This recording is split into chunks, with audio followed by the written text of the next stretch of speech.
እንኳን እናመጣችሁ ወደ ኒኪ ፕላትፎርም ቁጥር አንድ ቪዲዮ ነው ይሄ። ስለ ኒኪ ፕላትፎርም ፐርፌክት የሚያስፈልጋችሁን ነገር ያስፈልጋል ብዬ ያሰብኩትን ነገር አዘጋጅቼላችኋለሁ። ኒኪ ፕላትፎርም በደንብ ስራ ይፈልጋል፣ ኔትወርክ ይፈልጋል፣ ጊዜ ይፈልጋል፣ ትዕግስት ይፈልጋል፣ ጥረት በጣም ይፈልጋል፣ የሰው ኃይል ይፈልጋል። ቲምወርክ ስራ ነው።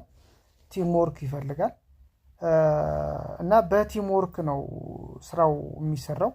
ስለዚህ ቲምወርክ ከሆነ ማንኛውም ቲም የመለወጥ እድሉ ሰፊ ነው።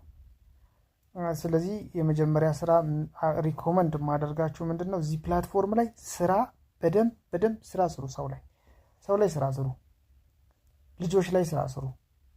ስለዚህ አሁን እያንዳንዱን እዚህ ላይ በቁጥር 1 በቁጥር 2 በቁጥር 3 4 5 6 እያደረኩኝ እያንዳንዱን እንዳይሰለቻችሁ አጠር እያደረኩኝ ስለ ኒኪ ፕላትፎርም በተቻለ መጠን የአምስት ደቂቃ ለማድረግ ነው የምሞክረው። ፕላትፎርሙ በጣም ብዙ ነገር ነው ያለው።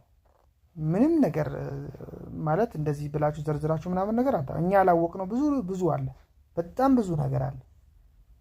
ያንን ደግሞ አዲስ በምንደርስበትም ቪዲዮ እንለቃለን። ቶሎ ብላችሁ ቴሌግራም ላይ ቼክ አድርጉ። ሁሌ ቴሌግራም ላይ ሲላክ ቴሌግራም ላይ የተላከውን ነገር ቼክ አድርጉ። እሺ፣ ወደ ፕላትፎርሙ ስራ የመጀመሪያ ምንድነው፣ እዚህ ፕላትፎርም ላይ አዲስ ኒውካመር ከሆነ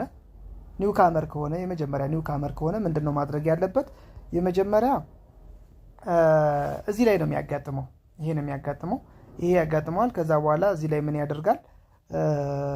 ይችን ላይቭ የምትለዋን ሲነካት፣ አሁን እዚህ መደዳ ከታች የተደረደሩት ቀይ ነጥብ ካለችባት ማለት ነው። ከታች ከተደረደሩት ላይ ላይቭ የሚለው የመጀመሪያው አማራጭ ነው።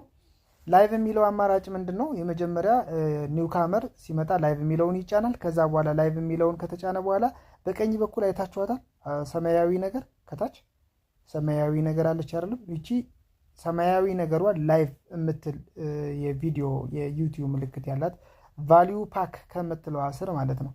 ስለዚህ እሷን ይነካል ኒውካመር ማለት ነው። እሷን ከነካ በኋላ የት ይወስደዋል? ወደ ላይቭ ይወስደዋል። ስንት አይነት ላይቭ አለ?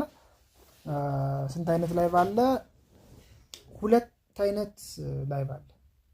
አንደኛው እዚህ ጋር የምታዩት ፓርቲ ላይቭ ነው። ሁለተኛው ደግሞ ሶሎ ላይቭ ነው። እዚህ ስር ያለው ሶሎ ላይቭ ነው። ሶሎ ላይቭ እና ፓርቲ ላይቭ ምንድነው ጥቅሙ? ከላይ እንትን ይላል። ከላይ እዚህ ጋር ማለት ነው። ይሄ የሚታይበት ላይ